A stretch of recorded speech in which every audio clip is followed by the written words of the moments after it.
بسم اللہ الرحمن الرحیم۔ السلام علیکم طالبات۔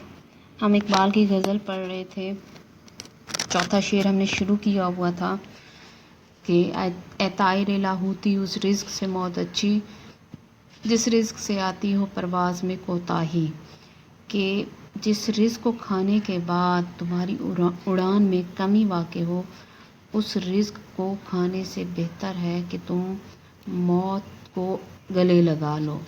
یعنی کہ بھوک سے مر جانا جو ہے وہ بہت زیادہ باعث عزت ہے، بجائے اس کے کہ تم اس بھوک کو مٹانے کے لیے حرام خوری کرو، کیونکہ یہاں مخاطب کیا گیا ہے طائر لاہوتی، لاہوت تک اڑنے والے پرندے۔ اب یہ اقبال جو ہے وہ پرواز کا ذکر اقبال کے کلام میں اکثر ملتا ہے کہ اسی روز و شب میں الجھ کر نہ رہ جا کہ تیرے زمان و مکان اور بھی ہیں، ستاروں سے آگے جہاں اور بھی ہیں۔ تو اقبال جو ہے وہ انسان کی روحانی پرواز کے قائل ہیں۔ پرواز سے مراد یہ نہیں کہ انسان وہ مجھے عشق کے پر لگا کر اڑا، میری خاک جگنو بنا کر اڑا۔ تو اقبال جو ہے وہ پرواز کے قائل اس طرح کے انسان جو ہے وہ روحانی طور پر بہت اونچا جا سکتا ہے، ٹھیک ہے۔ اب یہ روحانیت کی باتیں یہ آپ اس طرح نہیں سمجھ آ سکتی، آپ کو یہ روحانیت کا ایک بہت بڑا چیپٹر ہے، ایک بہت بڑا کیا کہیں کہ بہت بڑا علم ہے روحانیت۔ تو ایک آپ کو سیدھی سیدھی کہ فکر کے حوالے سے، فکر کی بلندی، فکر کی پرواز اس وقت آتی ہے جب انسان جو ہے اس کا رزق اس کا اعلیٰ ہو۔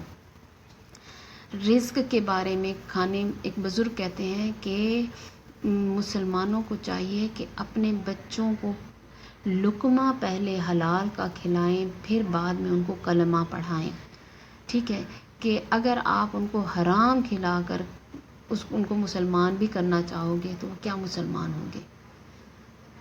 حلال رزق حلال کی بڑی برکت ہے۔ رزق حلال کیا ہے؟ رزق حلال وہ ہے کہ جو اللہ نے کہہ دیا ہے کہ یہ تم کھاؤ، یہ پیو اور اس سے دور رہو۔ اصل بات جو ہے وہ اللہ کا حکم ماننا ہے۔ باقی آپ یہ دیکھیں کہ شراب طہور کا ذکر ہے کہ جنت میں شراب دی جائے گی، اور یہاں شراب کی کتنی مذمت ہے، کتنی ممانعت کی گئی ہے۔ تو چیزوں کا اچھا اور برا ہونا اہم نہیں ہے، ہمارے لیے اہم یہ ہے کہ اللہ کا حکم کیا ہے۔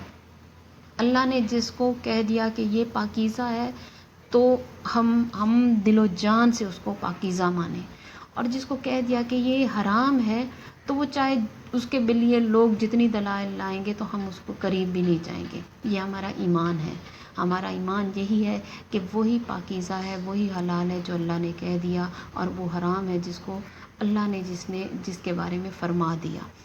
تو اصل یہاں چیز کھانے پینے کی، حلال حرام کھانے کی بات نہیں ہو رہی، اصل تو اللہ یہ دیکھتا ہے کہ کون میری بات کی اہمیت کو سمجھ رہا ہے، میرے حکم کو سمجھ رہا ہے۔ اللہ نے ہمارے ایمان کی یہ آزمائش کرنی ہے۔ تو باقی جو ہے اب حرام کا ہمارے لیے بڑے وہ آج کل فیس بک پہ بڑا آ رہا ہوتا ہے کہ شراب کا گلاس اٹھا کر، اور دوسرے یورپ میں جو مسلمان رہتے ہیں تو وہ پوچھ رہے ہوتے ہیں یہ خنزیر کا گوشت تو نہیں ہے، یہ ہم نے نہیں کھانا، یہ حرام ہے۔ تو حلال و حرام کے اپنے معیارات لوگوں کے بن چکے ہیں، کیونکہ بظاہر دیکھنے میں حلال اور حرام میں کوئی غلاظت یا پاکیزگی کا عنصر کوئی واضح نہیں دکھائی دے رہا ہوتا۔ اب ایک دیگ پکی ہوئی ہے چاولوں کی، اور اس میں غلاظت کے چھینٹے پڑ جاتے ہیں جو بظاہر دکھائی نہیں دے رہے، ٹھیک ہے، لیکن اگر آپ دیکھ لیں، دکھائی دے دیں تو آپ کبھی اس کے قریب نہ جائیں۔ سمجھ آئی ہے؟ گوشت جو ہے وہ بظاہر گوشت ہے، پک گیا، سارے ایک جیسے ہیں، بکری کا ہے، گائے کا ہے، خدا نہ خواستہ کوئی کتے کا، بلی کا گوشت بھی پکا کر رکھے تو وہ بظاہر گوشت ہی دکھائی دے گا، سالہ نہیں دکھائی دے گا، اس میں کوئی غلاظت کا عنصر واضح نہیں ہوگا، کوئی ایسا ایلیمنٹ دکھائی نہیں دے گا کہ ہمیں اسے کراہت آئے۔ ہمارے لیے اصل تو اس حکم کی اہمیت ہے جو اللہ تعالیٰ نے دیا ہے کہ یہ حرام ہے، یہ حلال ہے، ٹھیک ہے۔ تو اگر ایک غلیظ چیز حرام ہے اور ہمیں پتہ چل جائے کہ یہ کتے کا گوشت ہے تو ہم بڑی کراہت سے اس کے قریب بھی نہیں جائیں گے. لیکن جو رشوت کے پیسے ہیں، جو حرام خوری ہے، جو دوسروں کی حق تلفی کر کے جو پیسہ ہم اپنے مال میں شامل کر لیتے ہیں، وہ بھی تو اسی طرح ہمارے پاکیزہ رزق کو ویسے ہی حرام کر دیتا ہے کہ جیسے ایک دیگ پاکیزہ رزق میں تھوڑی سی غلاظت ڈال دی جائے تو کبھی کوئی اس کے قریب نہیں جائے گا. تو یہ بات صرف سمجھنے کی ہے، یہ شعور کی بات ہے. ٹھیک ہے. جنید جمشید ایک مرتبہ رمضان میں وہ بات کر رہے تھے، سادہ سے انداز میں بات کر رہے تھے. تو آپ یہ دیکھیں کہ بعمل انسان کی باتوں میں کیسی تاثیر ہوتی ہے. تو ان دنوں راشن تقسیم ہو رہا تھا، ٹی وی پہ دکھا رہے تھے کہ راشن تقسیم ہو رہا ہے اور بہت سارے لوگ جو ہیں وہ وہاں جاتے ہیں، بھگدڑ مچی اور بہت ساری اموات ہو گئی، خواتین بہت ساری مر گئیں. تو وہ بڑے دکھ سے جنید جمشید اس پر بات کر رہے تھے کہ میں نہیں سمجھتا کہ ان میں وہ ساری کی ساری ایسی ہوں کہ جن کے گھر میں فاقے ہوں، وہ ساری کی ساری ایسی ہوں کہ جن کے گھر میں بچے بھوک سے تڑپ رہے ہوں. ان کے گھر میں ضرور ہوگا. یہ حرص ہے، ہوس ہے کہ وہ وہاں گئے اور اس طرح کی موت ہو گئی. تو وہ بڑے اس میں دکھ سے کہہ رہے تھے کہ اگر یار نہ کھاؤ، اگر بھوک سے زیادہ مر ہی تو جاؤ گے تو وہ مر جانا زیادہ آپ کو عزت دلا جائے گا بنسبت اس طرح کی ذلت کی. ہم دنیا کو کیا دکھا رہے ہیں؟ ہم مسلمان ہیں اور چند دانے آٹے کے اور چاولوں کے ہم اس کے لیے کس طرح ہم اپنی زندگی کو جو ہے وہ ناقدری سے ختم کر دیتے ہیں. تو یہ بڑی اہم بات ہے کہ رزق حلال کی بڑی اہمیت ہے. آپ نے کبھی پڑھ کے دیکھیے گا، راجہ گدھ ناول جو ہے وہ سارا حلال حرام کی تھیوری پر ہے کہ حلال بڑا خوبصورت اس میں جو مین نقطہ بتایا گیا ہے کہ جو بنی اسرائیل کی قوم تھی، جن پر اللہ تعالیٰ نے بڑی عنایات کی تھی ان کو آزمانے کے لیے، جن پر من و سلوہ اترا تھا. من و سلوہ آپ سمجھتے ہیں کہ پاکیزہ رزق جو آسمان سے اترا تھا. تو وہ بڑا انہوں نے زبردست نقطہ اس میں سے نکالا ہے کہ یہ جو بنی اسرائیل پر من و سلوہ اترا تھا، یہ اس پاکیزہ رزق کا کمال ہے کہ ان کی کئی نسلیں جو ہیں وہ عقل و فہم کے حوالے سے عام لوگوں سے کئی گنا زیادہ بڑھ کر ہیں. دنیا میں انہی کی حکمرانی ہے. یہودی آپ دیکھ لیں کہ دنیا میں تعداد میں کم ہے لیکن دنیا میں وہ حکمرانی کر رہے ہیں، دنیا پر چھائے ہوئے ہیں. تو یہ وہی دانش ہے. بہرحال یہ ان کی اپنی فکر ہے. تو لیکن یہ انسانی ذہن کو یہ اپیل تو کرتی ہے یہ بات کہ عقل و دانش پر بڑا اثر پڑتا ہے. آپ یہ دیکھ لیں کہ جو والدین اولاد کو حرام کھلاتے ہیں ان کی اولاد برباد ہو جاتی ہے، وہ کچھ بن نہیں سکتے. اولاد آپ ماں باپ ان کے لیے حرام اکٹھا کرتے ہیں، بڑے بڑے اداروں میں پڑھاتے ہیں، لیکن کوئی باعزت شخص اس دور سے نہیں، اس فیلڈ سے کوئی نہیں نکل سکا، کوئی معاشرے میں اس کا نام نہیں ہے. حلال حرام کے اتنے اثرات ہیں، اتنے دور رس اثرات ہیں. تو اس لیے اقبال کہتے ہیں کہ جو یہ فکر کی بلندی ہے، اعلیٰ فکر، اعلیٰ سوچ، اللہ تعالیٰ خود دانا اور حکیم ہے. اور آپ کو پتہ ہے کہ ہمارے حضور پاک صلی اللہ علیہ وآلہ وسلم کی دوسرے انبیاء پر فضیلت میں سے بہت ساری فضیلتیں ہیں، ان میں سے ایک فضیلت یہ ہے کہ اللہ تعالیٰ نے آپ کو حکمت اور دانائی عطا کی. تو یہ بہت بڑی، اللہ تعالیٰ خود حکیم و دانا ہے اور پھر یہ جس کو چاہتا ہے عطا کرتا ہے. اللہ تعالیٰ، وہ بڑی خوبصورت ایک حدیث تھی کہ اللہ مال و دولت اس کو بھی دیتا ہے جس سے محبت کرتا ہے، اس کو بھی دیتا ہے جس سے محبت نہیں کرتا، لیکن اللہ تعالیٰ دین کی سمجھ، حکمت اور دانائی اسے دیتا ہے، ہمیشہ اس کو دیتا ہے جس سے وہ محبت کرتا ہے. ٹھیک ہے، جس سے وہ محبت نہیں کرتا اس کو نہیں دیتا. تو اللہ کی محبت ظاہر ہے جو شخص چھوٹی چھوٹی کھانے پینے کے لیے اور اپنے آسائشوں کے لیے اللہ کے حکم کی نافرمانی کرتا ہے، حلال حرام کی تمیز نہیں کرتا، تو اللہ تعالیٰ اس کو کیسے اس سے محبت کر سکتا ہے؟ پھر جس سے محبت نہیں کرتا اس کی فکر سوچ پست ہو جاتی ہے. وہ جتنا عمل کر لے تو دنیا میں بھی بیکار ہوتا ہے اور آخرت میں بھی وہ ناکام ہوتا ہے. یہ ناکامی اور کامیابی کا معیار بھی ہمارا اور ہے دین اسلام کا اور ہے. ہم کامیاب اس شخص کو کہتے ہیں جس نے بہت بڑی جائیدادیں بنا لی ہوں اور بہت پیسہ اکٹھا کر لیا ہو، اور ناکام اس شخص کو کہیں گے کہ جو ساری زندگی محنت کرتا رہا اور اس نے اپنے 5 مرلے کا مکان بھی نہ بنا پایا، اس کو ہم ناکام کہیں گے. لیکن ہو سکتا ہے کہ اللہ تعالیٰ کے ہاں وہ کامیاب ترین انسان ہو، اور وہ جو دنیا کا مال و دولت اکٹھے کر کے نسلوں کے لیے جو ہے وہ جائیدادیں چھوڑ کر جائے، وہ اللہ تعالیٰ کی نظر میں ناکام ترین انسان ہو. ٹھیک ہے. جس طرح فتح و شکست کا معیار بھی وہ واصف علی واصف کہتے ہیں کہ دیکھا جائے تو امام حسین کو شکست ہوئی تھی اور یزید کو فتح، تو ایسی شکست پر کروڑوں فتوحات قربان ہوں. تو یہ فتح اور شکست، کامیابی اور ناکامی، یہ ہمارے لیے ہماری نظر میں یہ بظاہر اور ہیں، ہمیں اور طرح دکھائی دیتے ہیں، لیکن حقیقت ان کی کچھ اور ہے.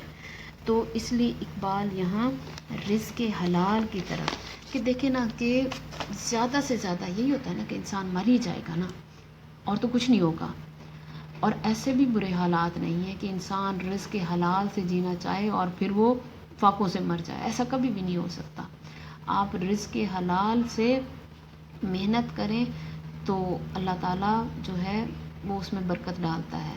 اور برکت کا معنی یہ نہیں ہے کہ آپ 500 کو وہ 5 کروڑ بنا دے گا، 500 کو وہ 5000 تک کی اس میں، یعنی کہ جو ضروریات زندگی پوری ہم کرنے کے لیے 5000 ضروری ہیں، وہ ہماری 500 میں بھی پوری ہو سکتی ہیں. کیونکہ جینے کے لیے حضرت عمر فرماتے ہیں کہ جینے کے لیے تو چند لقمے ہی کافی ہیں، باقی ہر شخص اپنے نفس کی خواہش کے لیے کھاتا پیتا ہے. تو اس لیے اگر کوئی چاہتا ہے کہ فکر کی بلندی ہو، اب فکر کی بلندی آج کے دور میں کون چاہے گا؟ تو یہی میں نے پچھلے اپنے لیکچر میں بھی کہا تھا کہ ہمیں اپنے جو معیارات ہیں ان پر نظر ثانی کرنے کی ضرورت ہے. ہمیں اپنے معیار اسلامی طرز پر بنانے چاہیے کہ اللہ کی نظر میں کون معتبر ہے، اللہ کی نظر میں باعزت کون ہے، اللہ کی نظر میں کامیاب کون ہے، اس کے حبیب کی نظر میں کون سرخرو ہونے والا ہے. تو اگر ہم یہ معیار بنائیں گے تو پھر ہمیں یہ چیزیں سمجھ آنا شروع ہو جائیں گی، اور پھر ہمیں احساس ہوگا کہ ہم یہ باتیں یہ صرف کتابی نہیں ہیں. یہ اس کو اقبال نے یہ آپ بچوں کے سلیبس کے لیے غزلیں نظمیں نہیں کہیں کہ آپ اس کو پڑھیں اور رٹا لگائیں اور امتحانوں میں کامیاب ہو جائیں. یہ اقبال نے امت مسلمہ کے لیے ایک کیا کہیں کہ ایک ان کی جو بدحالی تھی، ان کی تنزلی تھی، ان کی جو دنیا میں پیچھے رہ جانے کی وجوہات تھیں، ان سب کو سمجھ کر ایک ان کے لیے ضابطہ حیات مرتب کیا ہے، جو اخذ کیا گیا ہے قرآن، حدیث، صحابہ کرام کی زندگی اور حضور پاک صلی اللہ علیہ وآلہ وسلم کی حیات طیبہ سے. کہ اور یہ وہی باتیں ہیں، وہ جسٹس کیانی کہتے تھے کہ آپ اقبال کا کلام لے کر آئیں اور میں آپ کو ثابت کر دوں گا کہ یہ اقبال نے یہ شعر کس حدیث سے، کس آیت سے متاثر ہو کر کہا ہے. یہ بہت بڑی بات ہے، یہ بہت بڑا دعویٰ ہے کہ اقبال کسی آیت سے، کسی حدیث سے، کسی اسلامی واقعے سے متاثر ہو کر اقبال نے کوئی شعر کہا ہے، کوئی نظم کہی ہے. تو اقبال تو وہ تو یہاں تک کہتے ہیں کہ اس لیے میں چاہتا ہوں کہ اقبال کا کلام بھی باوضو ہو کر پڑھنا چاہیے. یہ محبت اور عقیدت کی بات ہے کہ اب محبت اور عقیدت اب اقبال سے اس لیے بڑھی کہ جب ہم ان کا کلام پڑھتے ہیں اور اس کے پس منظر میں ہمیں اپنی ساری اسلامی تعلیمات، اسلامی روایات، ہمیں اپنی احادیث اور اپنی قرآنی آیات کی روشنی نظر آتی ہے، تو ہم اقبال سے محبت شروع کر دیتے ہیں کہ کیا عظیم ہستی ہیں، کہ جن کے معیارات کیا خوبصورت ہیں، کہ جو قرآن سے متاثر ہیں، جو حدیث سے متاثر ہیں، جو حضور پاک صلی اللہ علیہ وآلہ وسلم اور صحابہ کرام کی زندگی کو معیار بناتے ہیں. تو ایسی شخصیت خود قابل عزت بھی ہے، قابل احترام بھی ہے. تو بہرحال شعر آپ کو سمجھ آ گیا. اگلا شعر ہے دارا و سکندر سے وہ مرد فقیر اولا ہو جس کی فقیری میں بوئے اسد اللہ ہی. دارا اور سکندر جو تھے یہ یونان کے بادشاہوں کے نام لے کر اقبال کیا کہہ رہے ہیں کہ ان سے وہ مرد فقیر اولا بہتر، ابلیت رکھنے والا، بڑھ کر اعلیٰ. کون سا فقیر ہو جس کی فقیری میں کیا ہو بوئے اسد اللہ، اسد اللہ جیسی خوشبو آئے. اسد اللہ کس کا لقب ہے؟ حضرت علی المرتضیٰ کا. کہ جس کی فقیری میں ہمیں وہ خوشبو محسوس ہو جو حضرت علی المرتضیٰ کے فقر میں تھی. اب یہ فقیر جو لفظ ہے حدیث مبارکہ ہے کہ الفقر فخری، کہ الفقر فخری، فقیری میرا فخر ہے یا مجھے اپنے فقر پر فخر ہے.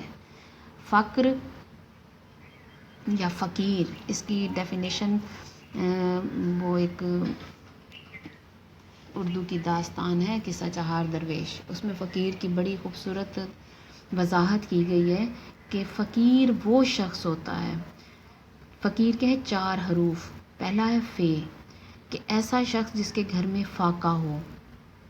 ٹھیک ہے، فاقے سے مراد اس کے گھر میں رزق کی اس طرح کمی ہو کہ ایک دن کچھ بھی نہ پکے، دوسرے دن تیسرے دن پکے، یا ایک دن پکے دوسرے دن نہ پکے، فاقہ کشی ہو رہی ہو. ٹھیک ہے، ایسا شخص فقیر وہ شخص جس کے گھر میں فاقے ہوں.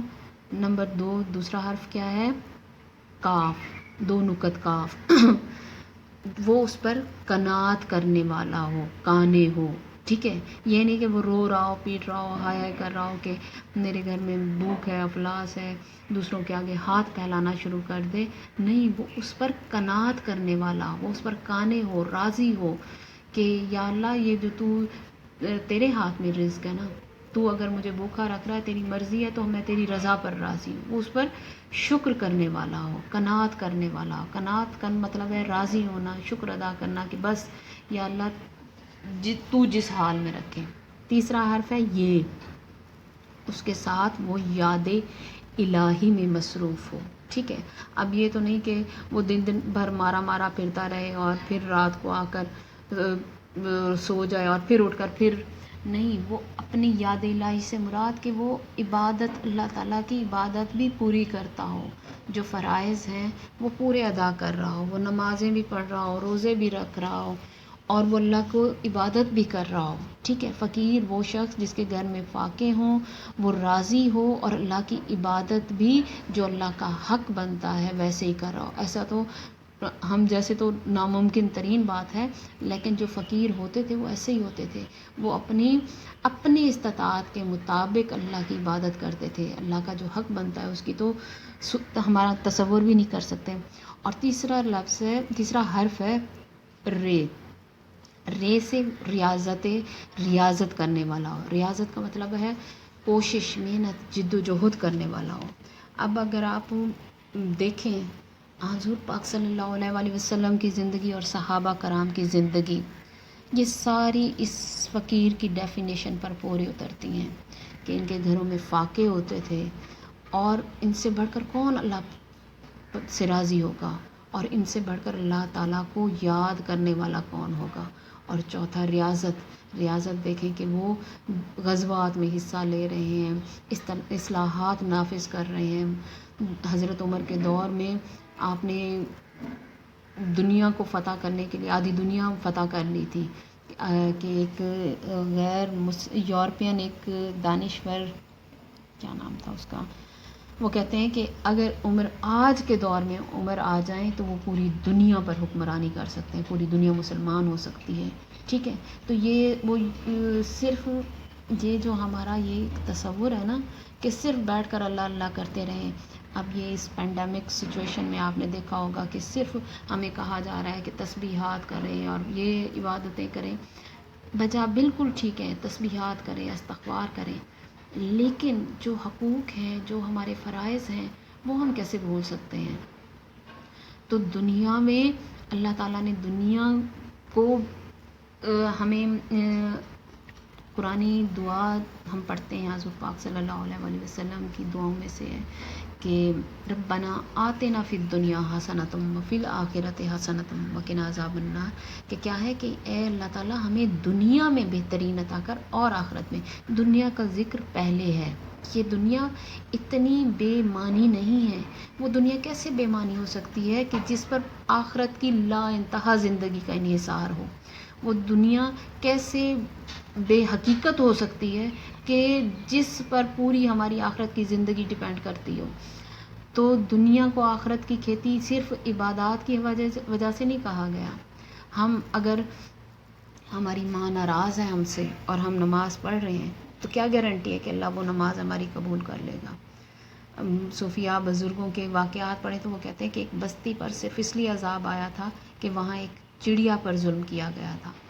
تو اللہ تعالیٰ اپنی مخلوق، ایک کمتر بے حقیقت مخلوق پر ظلم، زیادتی یا اس سے غفلت برداشت نہیں کر سکتا، تو اشرف المخلوقات انسان سے ہماری غفلت، اور وہ بھی اتنے قریبی رشتوں سے ہماری غفلت اور کوتاہی، وہ کیسے برداشت کر سکتا ہے؟ وہ تو کیا گارنٹی ہے کہ ہمارے وہ نمازیں قبول ہو جائیں، ہمارے روزے قبول ہو جائیں، جب ہمارے ماں باپ ہم سے ناراض ہوں، جب میاں بیوی ایک دوسرے سے اختلاف کرنے والے ہوں، جب بچے نظر انداز ہو رہے ہوں، تو یہ رشتے۔ اور پھر اللہ تعالیٰ نے انسان کو صلاحیتیں دی ہیں، ٹھیک ہے؟ اللہ تعالیٰ خود کہتا ہے کہ میں احسن الخالقین ہوں، یعنی کہ تمام خالقوں میں سب سے بہتر میں ہوں۔ اس کا مطلب کہ تخلیقی عنصر جو ہے وہ تمام انسانوں میں ہیں، تخلیقی صلاحیتیں رکھی ہیں، اور جو شخص ان صلاحیتوں کا اظہار جتنا کرتا چلا جاتا ہے، سمجھے کہ اللہ تعالیٰ کے ہاں اس نے ان صلاحیتوں کی شکر گزاری کا اظہار کر دیا ہے، شکر گزار ہو گیا ہے وہ۔ آپ جتنے، جو اللہ تعالیٰ نے بزرگ کہتے ہیں کہ آپ خیرات یا صدقہ یہ نہیں ہے کہ آپ پیسے دیں، آپ کے پاس جو ٹیلنٹ ہے، جو آپ کے صلاحیت ہے، وہ اللہ کی راہ میں خرچ کریں۔ آپ اچھا بول سکتے ہیں، اچھا کنونس کر سکتے ہیں، آپ مایوس دلوں میں آس امید پیدا کریں، یہ بہت بڑا صدقہ ہے۔ تو اپنا ٹیلنٹ، اپنے صلاحیت کے حساب سے آپ اللہ کی راہ میں وہ استعمال کریں، تو اس سے بڑی نیکی اور نیکی، صدقہ، خیرات، یہی اس سے بڑھ کر اور کیا ہو سکتا ہے؟ تو یہ فقیری بات بہت آگے نکل گئی تھی۔ فقیر کی ڈیفینیشن یہ بتا رہی ہوں۔